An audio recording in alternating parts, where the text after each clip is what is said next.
This thing with Erica Kirk that's bothering all of us seems to be getting worse.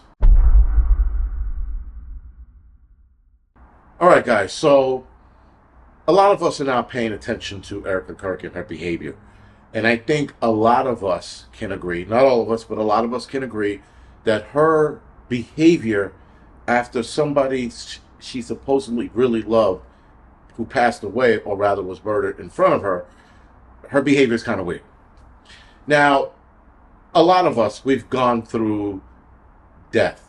A lot of us have lost people very close to us or friends or whatever that is, and you react a certain way. And even like if it's your friend or somebody you work with, you have this sadness to you. But a lot of the videos that I have watched of her after Charlie Kirk was murdered, she doesn't have that sadness in her eyes. She doesn't have that sadness in her demeanor. She acted pretty well the day of, or if not the day after, but even when she did that whole hand corpse thing with the video and kissing his hand, that looked super fake. All right. Now, that's the first thing first of all, I thought it was weird. I was just like, that's fucking weird. But then, watching it again, you're like, that didn't seem genuine. All right.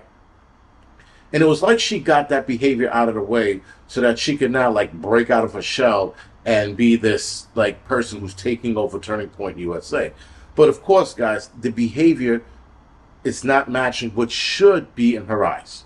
Now, again, for those of us that have lost loved ones or watched people we've known lose loved ones, like if your parent lost a parent, like their wife or their husband, sorry, you would look at your mother or your father, you can see that sadness in their eye that they cannot shake. There's a sadness that's just there. My mother, for example, she is still sad over my father. My father will have been passed away 3 years in October. And there's still a sadness in all of us. It's there. But with my mother, you can see it, right? And when you watch people who passed away, or you watch somebody who's gone through a death that's close to them, there's a sadness that you just can't avoid. Some of you guys have called me out on it in the past, and probably will. You'll see it in my face every now and again from what I went through recently. And that's almost a year ago now. Rather, probably 10 months now, 9 to 10 months. But still, and that sadness is going to be there forever, and you're going to see it from time to time. All right. But somebody who just lost their husband, the most violent way you possibly could lose someone, and you watched it, not to mention you probably saw it online as you're scrolling, there should be this sadness in your eyes, this heavy weight on your face that you can't hide. Even when you try to smile, you could still see it in your eyes. As people say, the eyes tells everything about a person. Whether they're a good person, a bad person, they're sad, they're angry, they're anxious. You can always look at the eyes and tell. You can tell when somebody is lying to you. You can tell when somebody's being truthful. You can tell when, for example, you're boxing somebody else, when you can see that doubt in their eyes. The eyes tell everything, and her eyes tells nothing. Nothing of the sort. And now it gets worse, if you will, because I dive a little deeper into who she is. And of course, I was a little surprised to find this out, but actually I didn't find this out.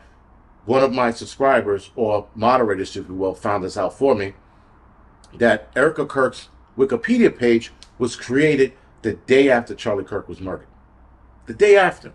Now, being that she was in his life, being that she was helping build Turning Point USA, she should have already had a Wikipedia page, especially after she won that pageantry, that Miss Arizona pageantry thing with Trump. She should have already had something about her there.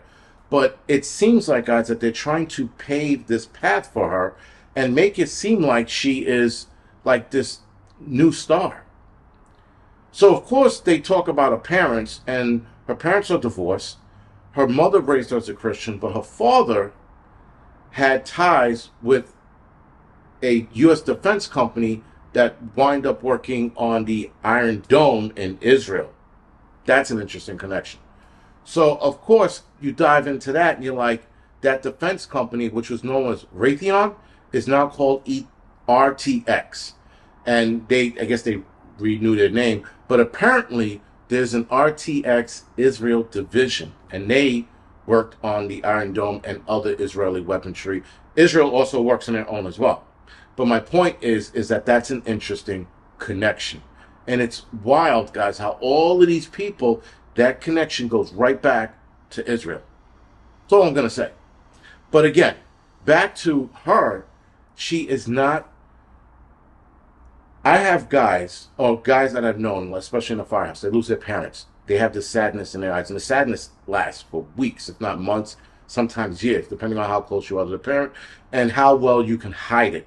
You cannot hide the death of your husband 2 weeks later. It's just impossible to hide. And the fact that she's hiding it so well, if she's hiding it so well, that's a red flag. Now, I know Candace Owens, who's been going on a rampage right now, and I'm enjoying her rampage, by the way, but she's been going on this rampage, and I know she sees this. I know she does. She's sharp. A lot of people are sharp, and a lot of people are watching how Erica Kirk is moving, and I don't like it. So I'm not going to say what I'm actually thinking, at least not yet, but some of you are already thinking that, and a lot of you who know me, you guys know what I'm thinking already about Erica Kirk. But I don't want to say it just yet. But just know that if something happens, I'm thinking of it. That being said, Tyler Robinson didn't kill himself. But anyway, this, guys, is not looking good. And the fakeness, the disingenuine act is evident. And the fact that so many of you watched my last video on not trusting her, and you guys are thinking the same thing. And the fact that a lot of us are thinking the same thing because something isn't right. Again, we've all known people who passed away. We've all known friends and family members who lost other friends, family members, even kids. And you see that sadness, and that sadness does not lift within weeks, days, or hours. It just doesn't. Now, I have watched people who have lost people, lost them, and whenever their behavior changes from being sad for 1 or 2 days to like, we're going to take this on, we're going to do this, we're going to do that, there's normally something behind it. There's normally malice there. I don't want to say what that malice is, but again, you guys know where I'm headed with this. But I'm trying not to go there yet because I don't want to go down that rabbit hole just yet. There are too many rabbit holes right now, by the way. There are too many. There's so many fucking rabbit holes. I'm breaking my ankles in these rabbit holes just going down them and trying to step over others and get to this one because there's so many avenues that this is going to go down. This whole Charlie Kirk assassination. This is the JFK of our time. The cover-up, though, with this one is way more evident, way more in our face, and they're trying to treat us like we're dumb. And I think if Erica Kirk is noticing this, she needs to speak on it and she needs to talk about it because she needs to be seeing this cover-up too. And if she doesn't talk about this cover-up and she doesn't bring it up, well, then you guys know where I'm going with this conversation. Other than that, this is The Angry Prepper. Thank you for watching the Angry Truth channel.